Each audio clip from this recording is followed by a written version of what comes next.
Thank you, Irvin. We're excited to present the 2021-2022 operating budgets. It allows us to address the high-level priorities, needs of our community.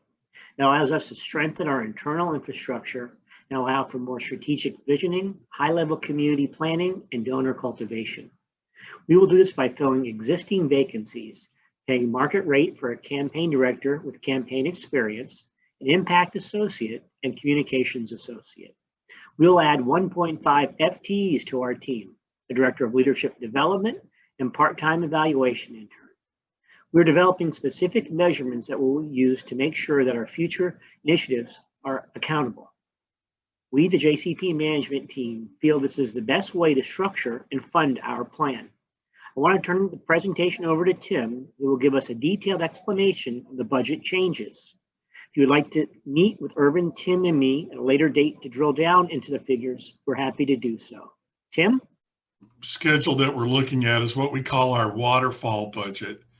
And this is where we've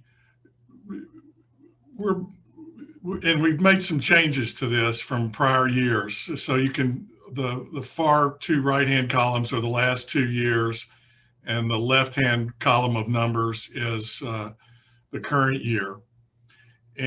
But this is where we divide the monies that we allocate for overseas engagement with the monies that we use for community engagement. So just coming to the top line, you'll see that our unrestricted campaign is currently at $2.3 million. It obviously won't be exactly that, but the big difference is the plow gift, which is $450,000, which is included in these unrestricted numbers in the prior years, is now restricted to local only. So this is both because of that change and also because of the initiatives that we are embarking on with sustainability of the community and building leadership and enhancing the things that we already do is caused these changes. So while the unrestricted campaign looks like a substantial decrease, when you consider the plow, and then we will, by the time we finish the campaign, it'll be very similar to the last couple of years. The first thing we do is there's certain deductions or additions and deductions in this area here in this top section that gets us to our net allocable income. The big changes are here on our campaign allocations. The first one for admin and fundraising costs, this number here it remains the same, but we are increasing from 450 to 500,000. A lot of that relates to raises for staff, which have not had raises for since before COVID, and also enhancing the campaign director position. So that's the big increase there. Now, you'll see that the allocation to fund MJF programs, instead of this block number here, it's moved down into the community grant allocation section, and we account for all of those costs as well. So that income or that assessment to fund our MJF programs, you'll see down in the local allocations. And this is part of the change that relates to the change in the plow gift and the aggressive initiatives that we're embarking on this year. The other smaller change is we've reduced our shrinkage percent to 2.5%.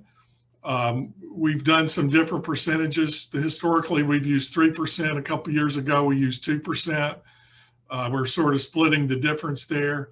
In the long run, we collect 99%, and then that's what this number up here, collections in excess of shrinkage, is, because in the long run, we do a very, very good job of collecting our pledges. We almost, it almost, someone has to die for us to lose pledges. That's the primary loss in our shrinkage. So the net allocable income, we split 50-50 between the overseas engagement part, and that's where this 921 there is, and then the local part, and that's the starting point for the local allocation down here, the 921 as well. Looking at the overseas allocation, the Jaffe Israel partnership, and last year we did not have any expenses, not because that program has disappeared, but because with the COVID, they didn't need additional monies because obviously that restricted the activities that could go on. You know, this number might change as well. We don't have a definitive answer on that yet, but any monies that we don't use in the partnership monies will go down here to the unrestricted allocation. Just like last year, if you look where we had, they asked us not, or that there would not be an allocation to the partnership, that those monies moved to unrestricted. Our local part that we spend on the partnership is generally 10% of those costs. And again, as we know specifically what those will be, you know, we'll adjust the budget, and then any that we don't use will move down to the unrestricted. We have certain other programs that we have funded, Kharkov and Birthright. Through the years, there's been other ones. A couple of years ago, we had the Women's Spiritual Mission.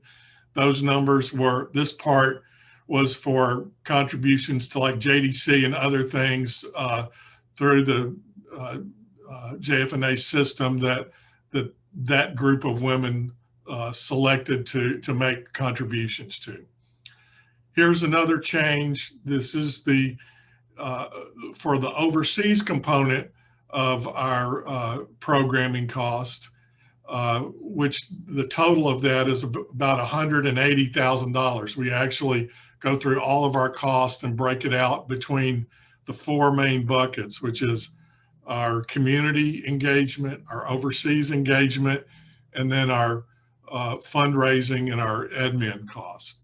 And the total of our MJF programming that is overseas engagement is about $180,000, and about 130 of that is funded via the Lemsky Fund. And then this assessment again is new, and this is part of our cost accounting for our activities, is to fund all the overseas engagement with overseas monies. And when we get down into the local, we'll be funding all the local activities with our local monies. And then there's designated gifts that are restricted to specific activities. And that brings us to our total overseas engagement number, which is this 987, which, while it is a little bit less, and that's primarily because of the PLOW and then also our programming for MJF, it's very similar to the past couple of years. Now moving on to the local area, again, we have certain other calculations, and the unused and rolled forwards in certain grants, we roll those forward, and then these other calculations that we use in this area. And then we come here to where the big changes are again. The money's designated for local. You'll see that's 568 compared to 108 last year and 176 2 years ago. And again, this is where the PLOW monies are, the change is those have been designated for local use only. And this is the cost accounting part where we actually calculate what our actual programming costs are. And when we get into the MGF budget itself, you'll see one of the changes we've made to that operating budget is to show what those programming costs, all those costs, the Hillel, the PJ Library, et cetera, et cetera. So you'll see those numbers as well. And then again, so this brings us to what our total community engagement allocation is, the 1014564. And this is what the grants committee worked with to do their allocations to the agencies that we work with. And though this number is less than what we had in prior years, you have to remember that the monies that we are giving to JFS, the endowment that we've raised the funds for is now kicking in. So a big part of that difference is that we're not raising as much money that's allocated specifically to that.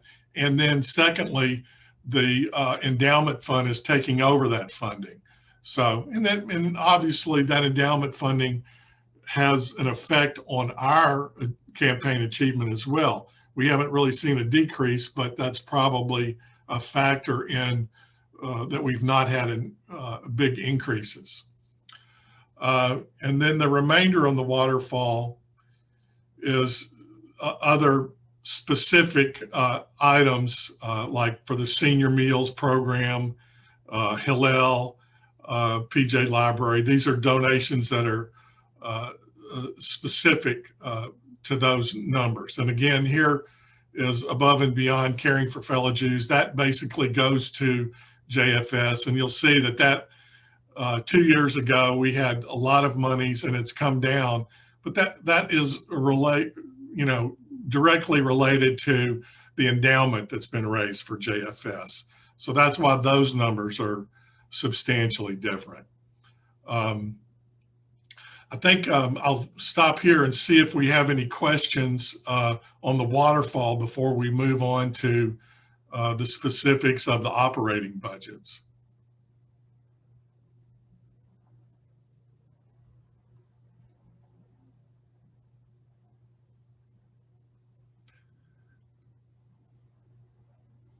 Michael, you can help me. I can't see any chat room questions or anything. So in the absence of any questions, I'm going to move on to the Federation operating budget.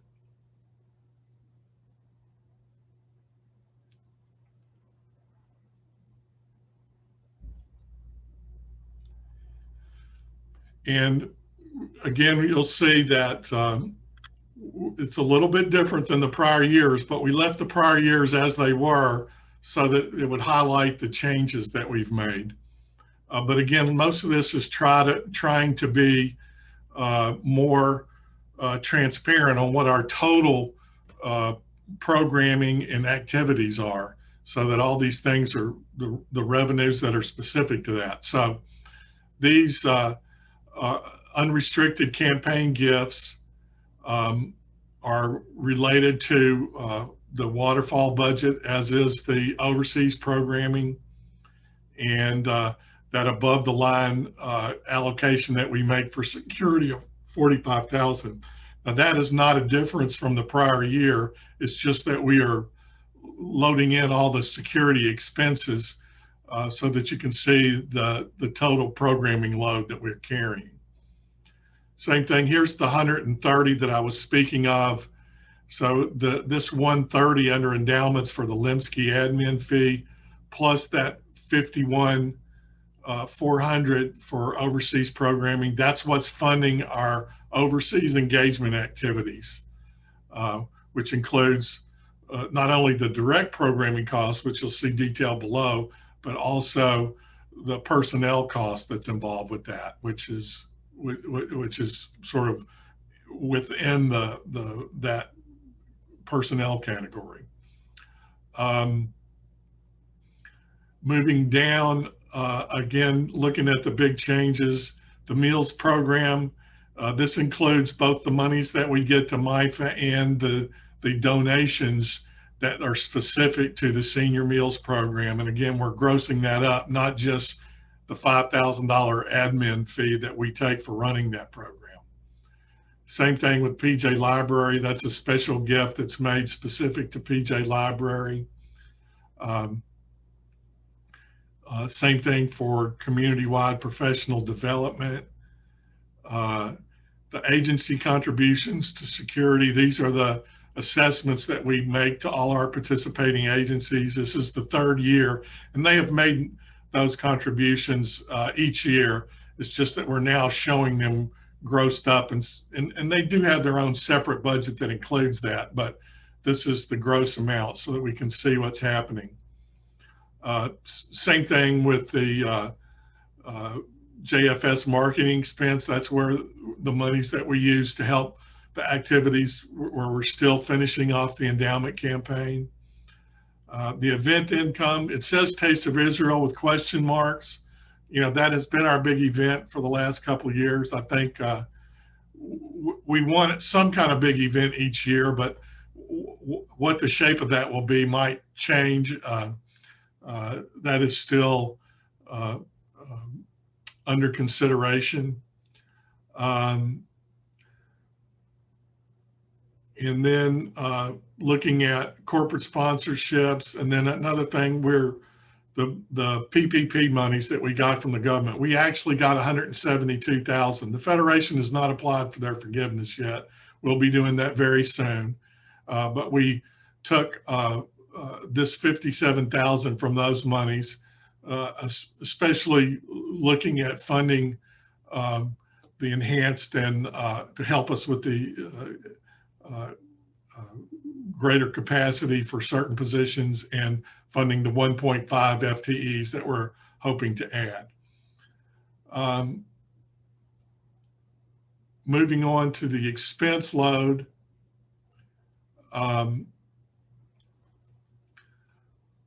The salaries expense, the way we calculate this, we actually do a grid with all the JCP employees. We allocate the percent to Federation and Foundation.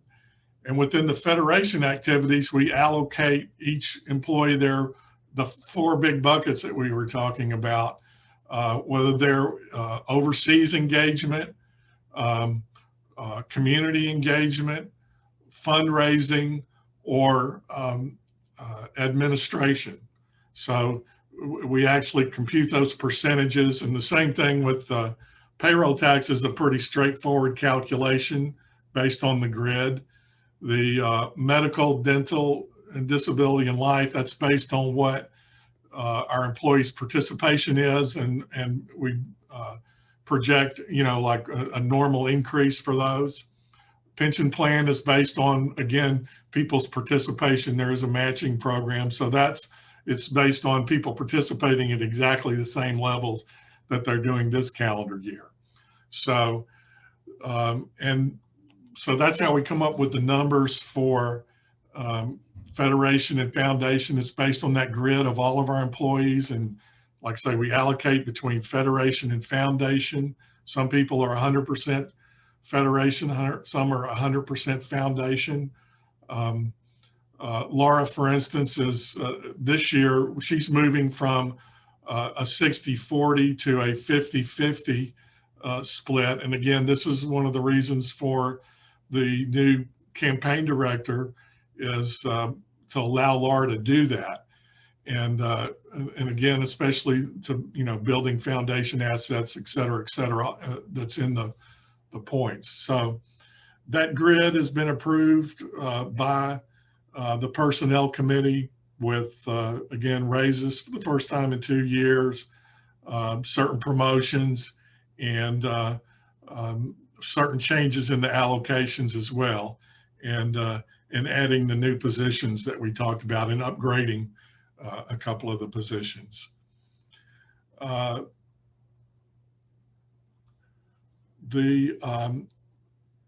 Some of these other expenses are there. You'll see, like professional development, we're expecting to do something more in line with historical, although we'll see what the conferences and meetings actually turn out to be this year. That is, you know, hard to predict. We're saying it's going to go something back up to the prior level, but we're going to manage those costs as Okay, Charles, you had a question. Wow. Yeah, I don't mean to stop you, but I was just, can you go back up, if you don't mind, to the top? Oops, And too far.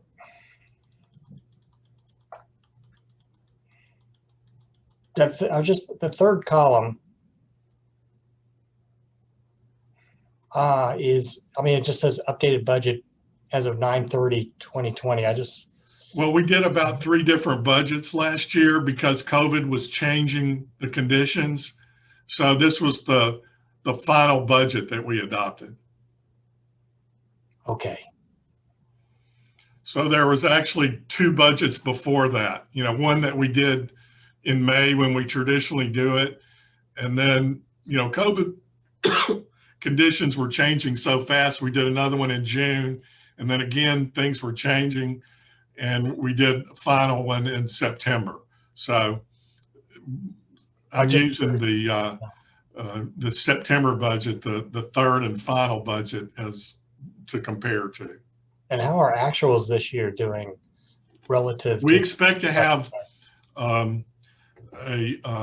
surplus, but it's hard to calculate. We do have certain expenses, like we're in the process of trying to hire some of these people. And if those happen, immediately, then so we've got a lot of moving pieces in this budget, but we still expect to have, and in fact, in the waterfall, there's a projection of about a $20,000 surplus. So we are expecting to come in, below the budget. But it's hard to predict. And for instance, we've got, with the limitations that we have on the annual meeting, for instance, we're still uncertain as to how much of that's going to be virtual versus on site. And so we're, what print materials and what, the cost of having that meeting to keep everybody involved or informed on what we're doing. So it's a harder projection to exactly what that surplus is going to be. But as soon as we have it, we'll be, plugging it in. All right, thank you. Did that answer your questions? Oh, yes, thank you. Okay.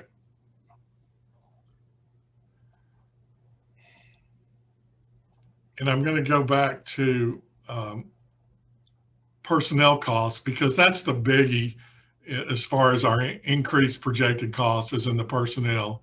And again, this relates to our vision of taking the priorities that the board has discussed and met on and had workshops on, and trying to implement those. And that really relates to those costs. Many of these other costs are going to be very similar, if not exactly the same. Where it would be different, like in the JFS marketing, we had that in a separate category. And so that's really the primary difference in the marketing cost. So that's really not a big change. Again, we're trying to gross up all the things that Federation is doing. The programming cost, again, are all of these activities, and we're showing, the Hillel cost, the senior meals cost, the total security cost, the total PJ library cost. Again, Taste of Israel, or whatever our big event turns out to be. And it may be Taste of Israel, but it may not look exactly like the Taste of Israel that we did a couple of years ago. And, hopefully we won't have to be as socially distanced as we did, last fall. But, and again, the professional development, this is part of the leadership activities that we're trying to develop. And that's where this big increase is is related to the sustainability leadership position. That's costs that go with that. So that's part of the initiative as well. And again, most of our other costs are projected to be in the same neighborhood. So maybe not exactly the same, but the big increase is like I say, is in that personnel category, and that relates specifically to our programming initiatives. And any questions on the cost side for Federation?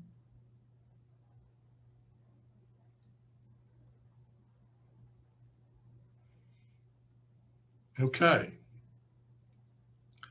I'm going to move to the foundation.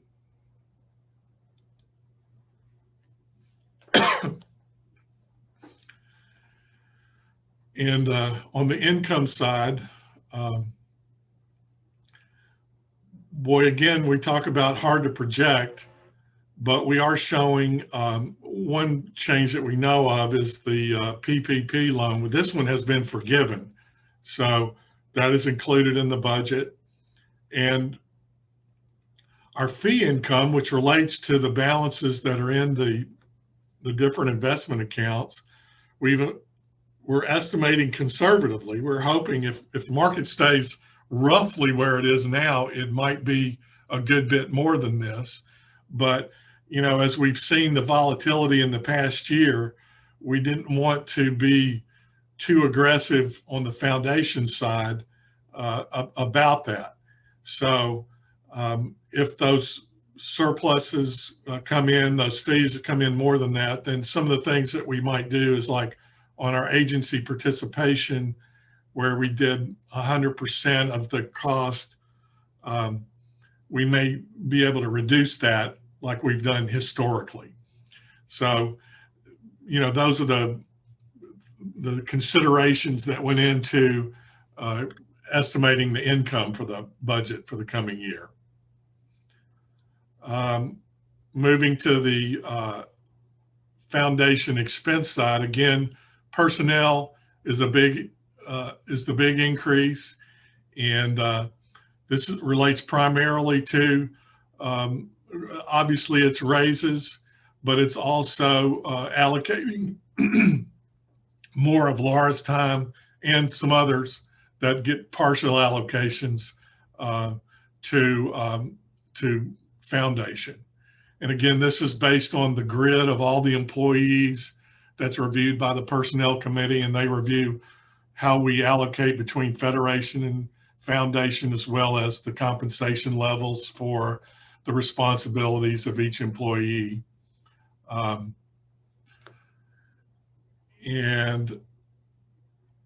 the other expenses, again, are pretty similar. One that is different is on the computer software side right here. This is going up. Come July 1st, we are going on the Foundit system, replacing the FIMS software that is currently run by Blackbaud. While the annual costs are roughly the same, there is like a $22,000 initial setup fee that we're amortizing over 4 years. So it's the 1 year's cost plus 1/4 of that initial setup. And we've used the FIM software for 10 years, quite a while. And so 4 years, we feel like it's a pretty conservative amortization of those costs over the period. So we expect to be using the software at least 5 years, but potentially more.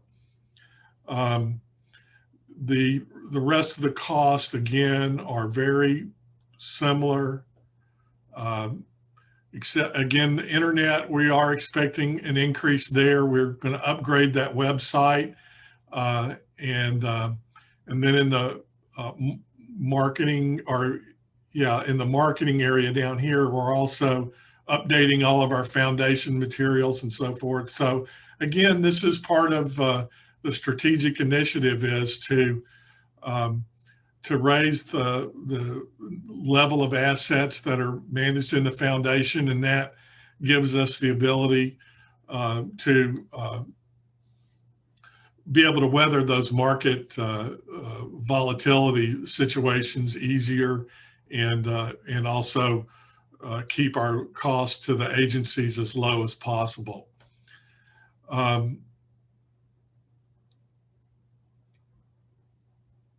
Obviously, one big decrease here is the 25th anniversary costs are going away. And really the rest of the costs are very, very similar to what we've had in prior years. And that is the operating budget for the foundation. I'll open it up for questions on the foundation budget.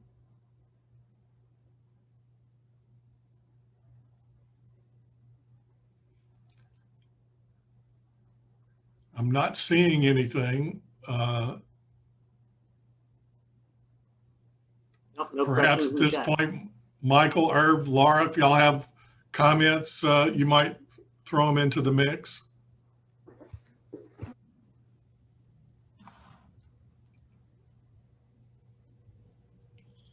The only thing I would mention is, obviously, we hope that with this restructure and reallocation, we're doing a better job of actually showing where our expenses are actually happening. Plus, we hope that we are going to be able to do a better job of working with the different elements to create a better campaign plus a better endowment.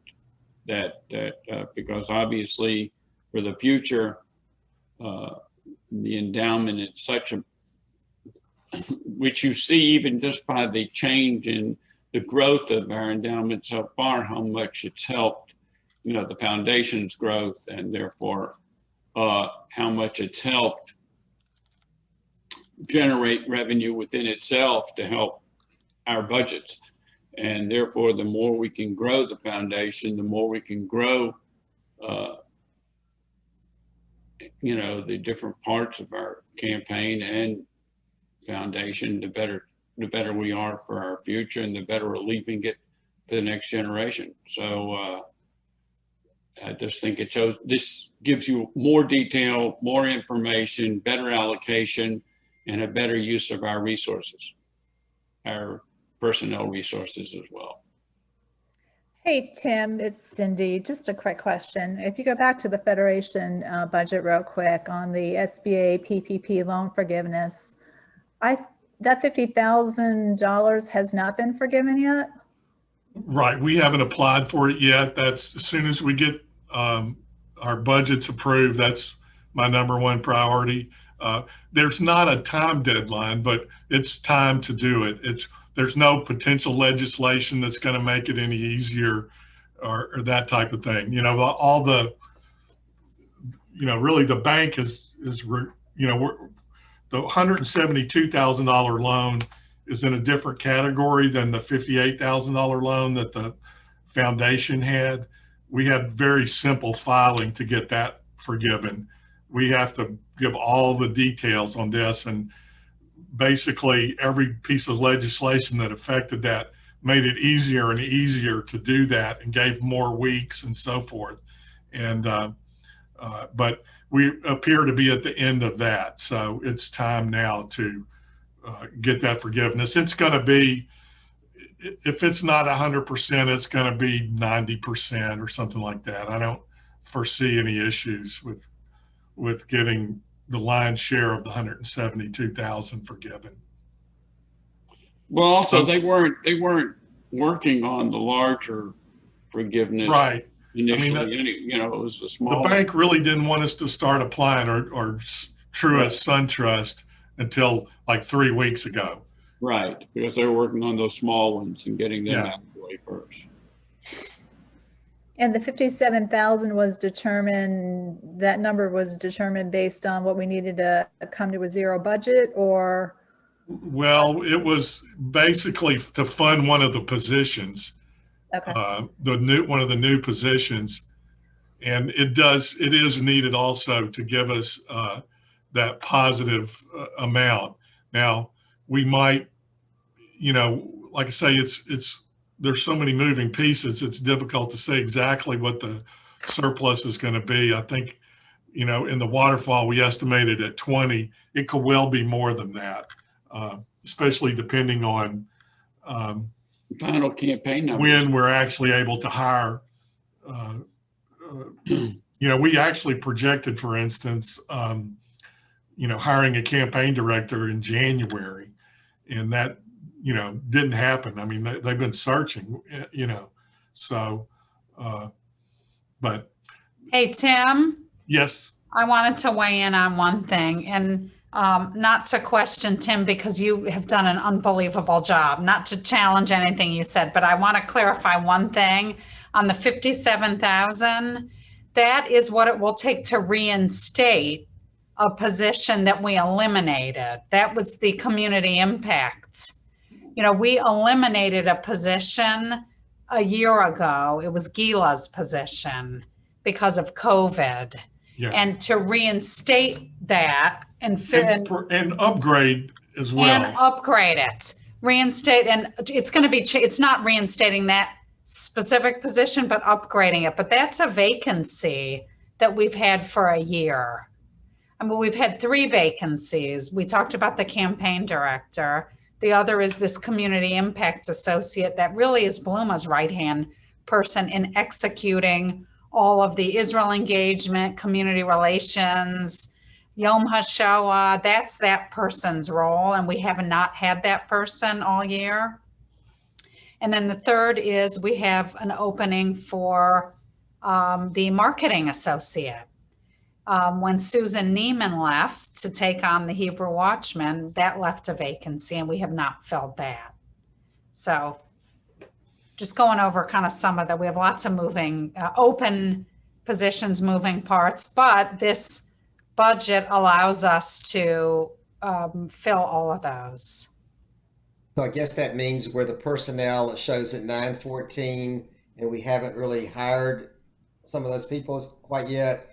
It should be lower than 914 for this. It could be, but if we filled all those positions on June 1st, or on July 1st. That's true. Yeah. But if it's August the 1st, it could be less. Yes. Right. Yeah. Plus, remember, even the campaign number, which is based on the end of our campaign here, again, we're estimating what the final campaign is. All the numbers still have not come in. So that could be a little higher as well.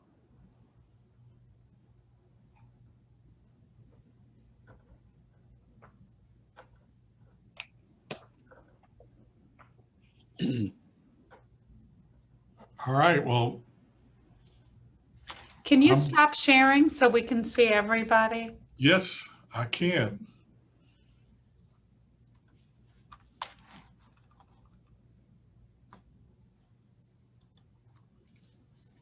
Aha, much better. Thank you, Tim. Thanks, Irvin. Anybody have any other questions we can clarify? So hopefully you were able to attend the other sessions that we had. We had 3 other sessions. The first was big picture philosophy, tying our strategic priorities to the budget and showing our operating buckets as well as the staff structure. The second meeting focused on our overseas priorities and how we fund those. And we had great guest speakers from our overseas partners, and Andy Groveman helped facilitate that as a board member of United Israel Appeal. And then the last meeting we had was the grants summary, where Michael pulled in Gary Kaplan, Scott Notowich, Steve Libby to go through the grants budgets And then this is the wrap up. So hopefully these sessions were helpful. Tomorrow night at 5 o'clock, actually 5:30, when we have our board meeting, you're going to be asked to approve all of the entire budget package. And again, it's a lot of information. We're not going to go into all of the detail tomorrow. It's very challenging to do that in a board meeting, plus over Zoom has created even more challenges. But hopefully you have a grasp of it. And between now and then, and even after tomorrow, if you have specific questions about the budget, or you don't understand something, or how the allocation process works, or the policies behind it, we are here to answer any questions and clarify anything. So I will be looking at my emails tomorrow. So email me if you have anything. We'll be happy to break into any of the line items that you have questions on.